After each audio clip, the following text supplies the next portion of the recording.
Mesdames, Mesdemoiselles et Messieurs, bienvenue dans ce nouveau numéro de 100% Challenge.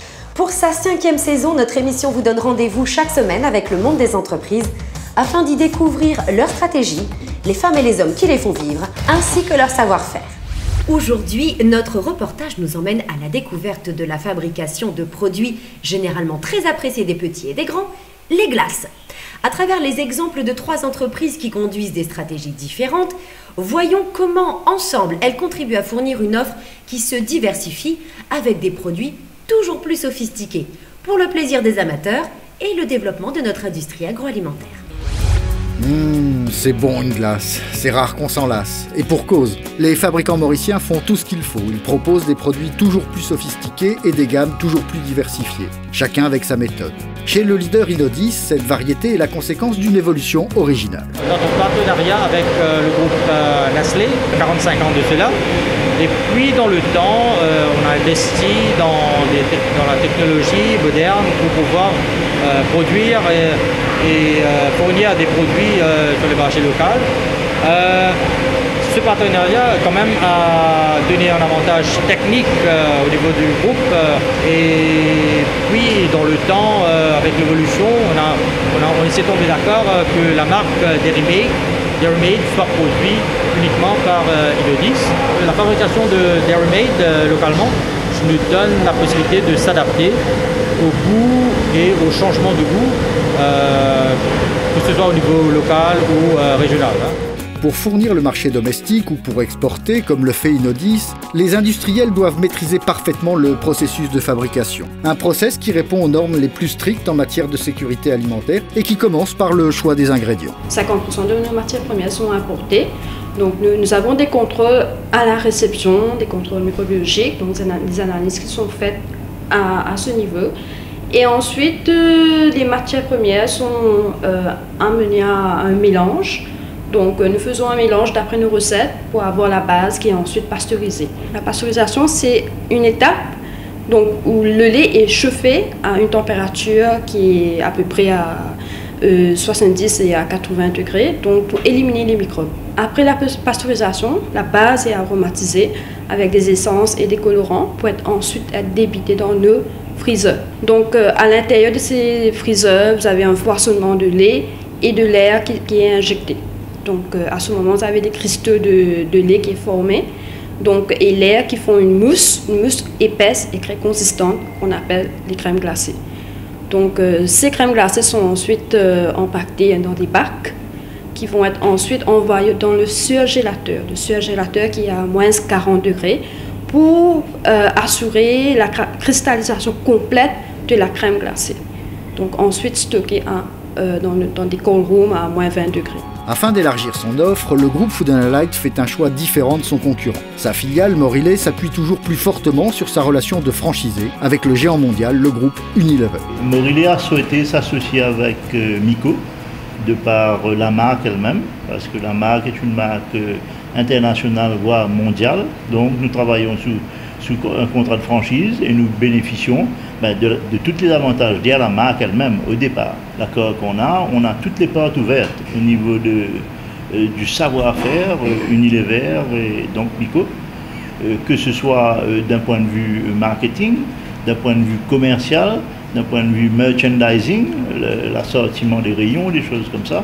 Et aussi, c'est tout le côté des recettes, du savoir-faire technique, des équipements, des approvisionnements de matières premières, tout en restant libre de nos choix éventuellement. Mais on a la possibilité quand même de faire appel à eux si on a des difficultés sur une matière première. Et ça, ce sont des avantages considérables. La mise en œuvre de ces avantages nécessite des investissements importants dans les équipements et la formation des équipes.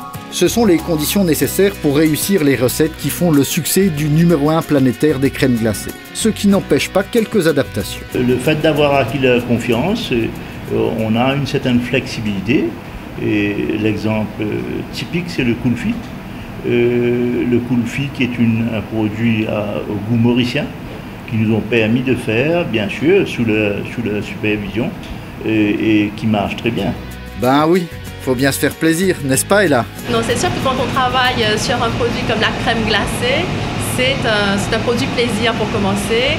C'est un produit impulsif, donc on se fait plaisir et c'est vrai qu'il y a un besoin de diversité, de variété, ce qui fait qu'il faut en faire un peu pour tous les goûts. Il faut gérer une multitude d'ingrédients et d'emballages et rester au goût du jour, savoir ce qui se passe. Et là encore, la franchise nous aide parce qu'en plus, il y a aussi d'autres franchisés comme nous dans d'autres pays. Donc nous pouvons leur parler, nous pouvons échanger des idées sur des variétés qu'ils ont lancées, qui marchent bien sur leur marché. Et on peut comme ça s'échanger des best-sellers en fait. À côté des desserts glacés toujours plus sophistiqués que développent les grandes marques, on voit aussi arriver sur le marché des produits traditionnels. En reprenant la tropicale mauricienne, Brand Active, une filiale d'IBL, s'est positionnée sur ce créneau. Quel est le secret de sa recette? Nous privilégions les produits locaux, style tamarin, mangue, ananas, qui rentrent dans la fabrication de nos glaces, de nos sorbets, de nos purées de fruits. Mais nous sommes très difficiles sur le choix de la qualité des produits. Deuxièmement, une glace est définie en partie par le foisonnement. Nous avons un degré de foisonnement qui est tout à fait raisonnable, ce qui nous distingue des glaces industrielles. Et comment on peut en faire toute l'année? Les fruits frais, quand ça arrive, c'est travaillé. C'est dénoyauté par exemple pour les litchis, c'est épluché et c'est congelé directement pour préserver toute la saveur du fruit. Et aux saisons, on peut toujours avoir ces fruits de saison. Par exemple, on va décongeler le fruit, on va le broyer et l'utiliser directement dans la préparation de nos purées ou de sorbets. Pour les glaces, la préparation, la mixture est différente. C'est le produit de base, la matière première de base, c'est le lait et la crème fraîche qui est utilisé pour la mixture. On y ajoute les arômes pour donner la saveur à la préparation. Et ensuite, elle repose pendant 24 heures, cette mixture-là, et est utilisée par la suite le lendemain pour être turbinée et avoir notre glace, le produit fini. Une glace destinée au départ aux hôtels et à une clientèle aisée, mais pour lesquelles IBL nourrit d'autres ambitions. L'évolution se fera surtout en grande surface vis-à-vis du consommateur mauricien, puisque jusqu'à ce que IBL ait repris la tropicale il y a exactement un an de cela, 90% des ventes se faisaient dans l'hôtellerie et la restauration. La production globale va augmenter puisque nous ne prévoyons aucune baisse dans notre marché hôtelier. Au contraire, il ira en croissance, mais la grosse croissance se fera dans les supermarchés. Nous devrions pouvoir doubler notre production d'ici 5 à 8 ans. Une production que ces trois entreprises veulent définitivement mauricienne. Elles ont toutes adopté la marque Made in Maurice. Pourquoi? La tropicale mauricienne est une marque totalement mauricienne à 100%. Donc il était normal et logique de l'associer à la marque Made in Maurice. Notre association avec la marque Made in Maurice, c'est principalement pour offrir à notre clientèle mauricienne notre savoir-faire. Nous croyons fortement dans la marque Made in Maurice. Et nous y avons été dans ce mouvement dès le début parce que nous croyons dans l'importance de l'industrialisation de l'île Maurice comme pourvoyeur d'emplois, premièrement, aussi en même temps pourvoyeur de produits de qualité à des prix accessibles au marché mauricien.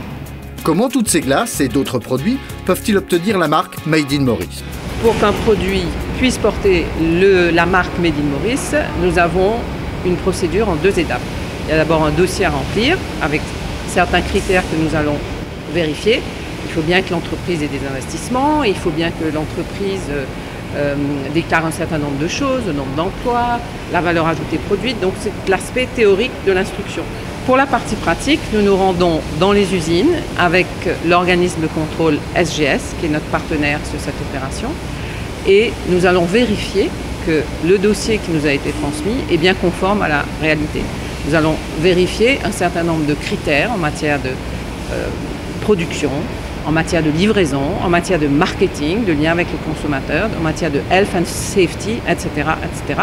Ces différents critères vont établir un scoring et si l'entreprise respecte le scoring que nous estimons nécessaire pour avoir le Made in Maurice, le produit, la marque, est déclaré Made in Maurice. Un produit Made in Maurice peut être un produit artisanal, un produit sous franchise internationale ou un produit industriel sous marque locale. Donc cohabitent sous la marque Made in Maurice différents types de marques, parce que ce qui est important pour nous à travers le logo Made in Maurice, c'est de montrer que donc il y a de l'investissement, de l'emploi, des savoir-faire, des compétences, donc de la richesse produite à Maurice. Ce reportage nous a montré avec quel savoir-faire sont fabriqués quelques produits Made in Maurice. Des produits qui démontrent les capacités des entreprises mauriciennes à se hisser au meilleur niveau et à créer de la valeur ajoutée à partir de matières premières importées ou locales. Avec des productions toujours plus élaborées et plus variées, notre industrie fait coup double. D'abord, elle répond aux attentes des consommateurs toujours plus exigeants que nous sommes. Mais surtout, elle crée des emplois et contribue au développement économique du pays. Afin de vous montrer d'autres développements de l'économie mauricienne, je vous dis à mardi prochain 20h40 sur MBC1 pour un nouveau numéro de 100% Challenge. Merci d'avoir été avec nous, bonne soirée et retrouvez-nous sur notre chaîne YouTube et notre page Facebook.